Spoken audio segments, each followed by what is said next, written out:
I'm going to focus on Peru. So after a month in Colombia, I went to Peru.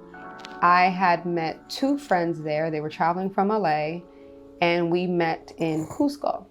Since I had already been kind of roaming the world, I was somewhat already in that mode, in that zone. When they met me in Cusco, we stayed there for a day or 2. I think it was just a day. And then we Ubered to Pisac, which is in the Sacred Valley. That's where I spent about a month and some change for most of the month of March, up until April, I believe.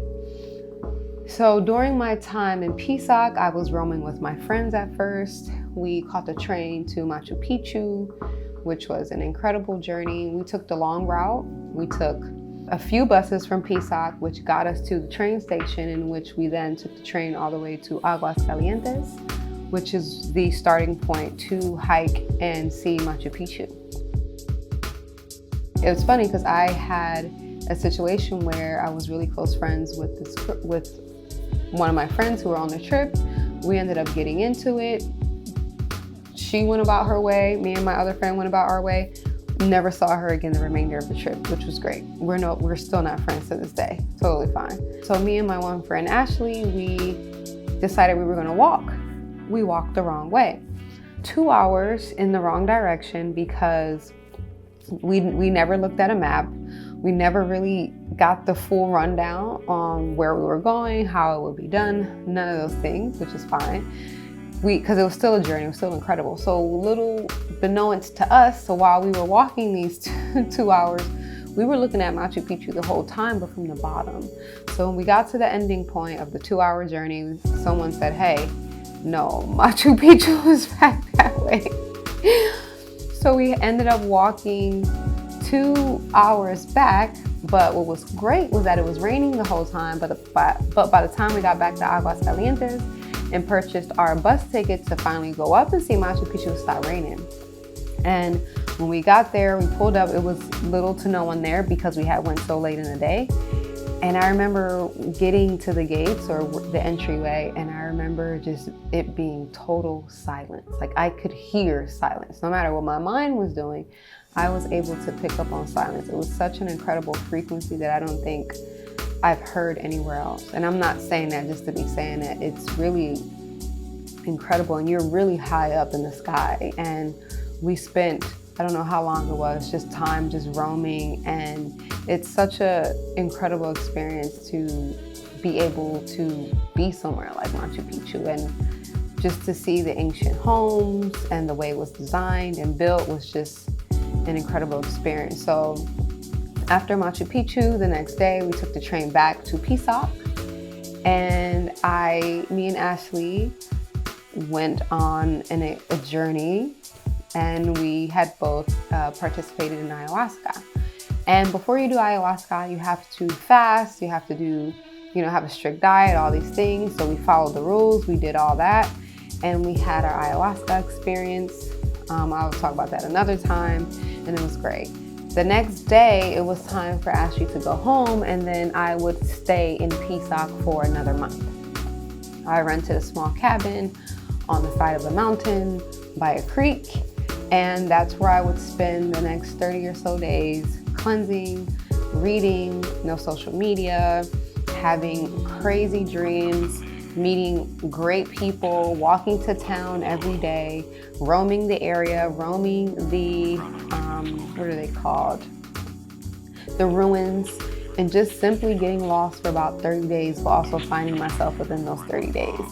And Pisac is special because there's so many colors, there's so many, and this is Peruvians who still participate in their traditions. And so the women dressed traditionally, so did the men.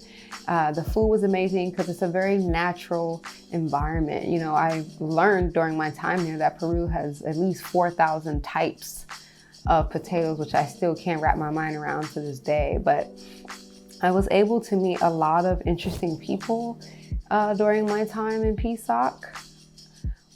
So I did ayahuasca once, and what was interesting is that I met a lot of people who were there, who have been there for long periods of time, and who were just like, I'm doing it every day. I'm doing King Pedro, I'm doing Campbell, I'm doing mushrooms. And I was like, damn, I just had one experience and I'm pretty much set. I'm ready to go. And I couldn't believe that people were consuming the medicine to that magnitude on a daily basis, but that'll be a whole different story. So in Pisac, experiencing all types of interesting things, woke up one morning, went to the restroom, the wall to the toilet is like right here, turns inside, there's a scorpion there, there's spiders, bugs, hummingbirds, the size of pigeons.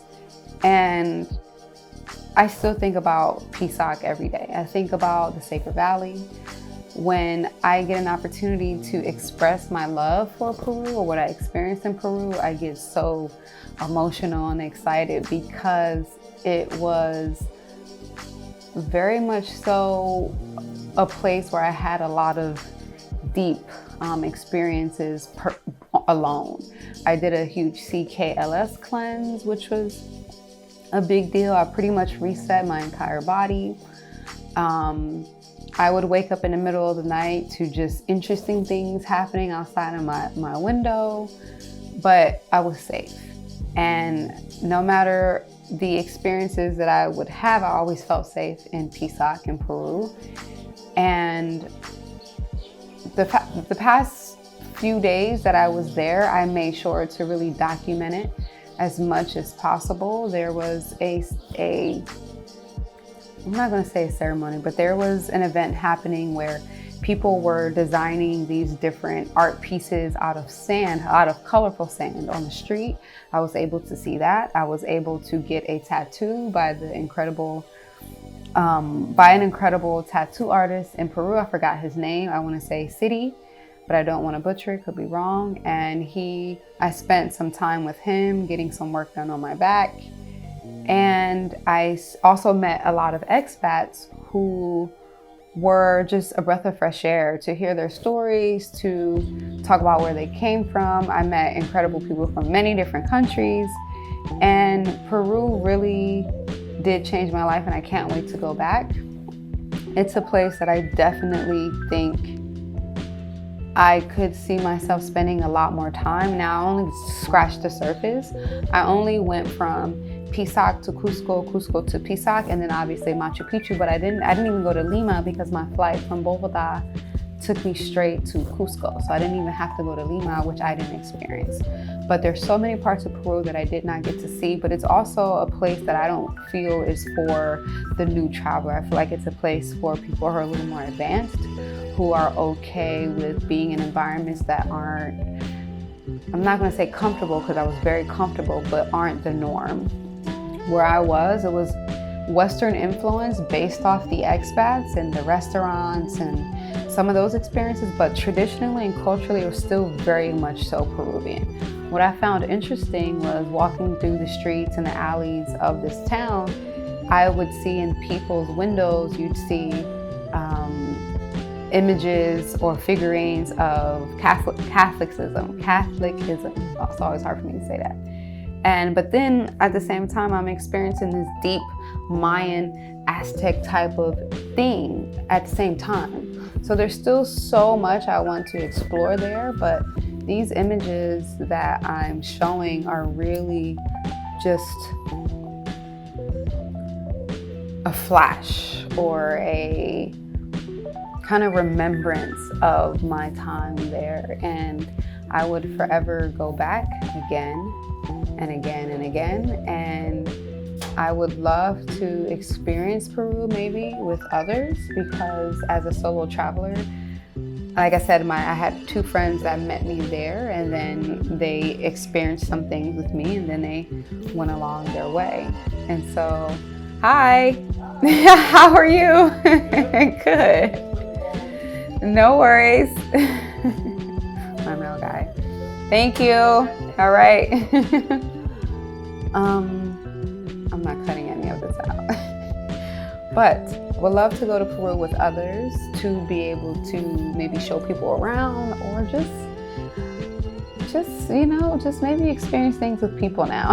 I am actually leaving to Mexico City tomorrow to go meet with a great friend named Jeanette. She lives in Coyoacan.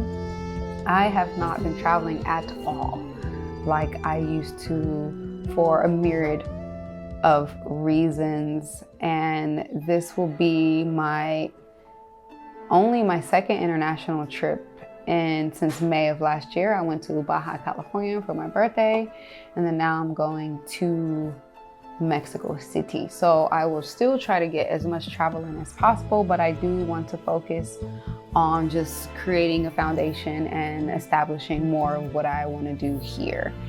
And this is also a testament for me to announce to myself more than anybody is the fact that I love travel, and that is probably the most important thing for me. And as much as I want to have photography be parallel to that, it's kind of like here and travel is here. So I really am working on doing some deep rebranding within my business so that I can make sure even when I'm doing my shoots here, that it still involves some type of outdoor, whatever it may be. So I am deciding that I want to be an outdoor branding and lifestyle photographer, including environmental and social impact.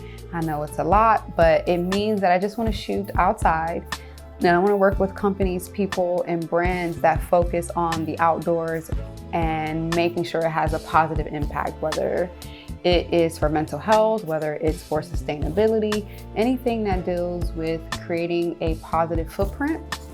And that can be mental, physical, emotional, spiritual. That's the type of work that I want to produce. So this is a testament to myself to get off my ass, stop sitting on the computer every day, all day, rummaging with shit that I know is going to get done regardless, and just actually create again. And so thank you for sitting and taking the time to watch this video. I will make more, especially showing the beautiful spaces and places that I've been throughout my travels for the past maybe 10 years. Thank you. Dynasty.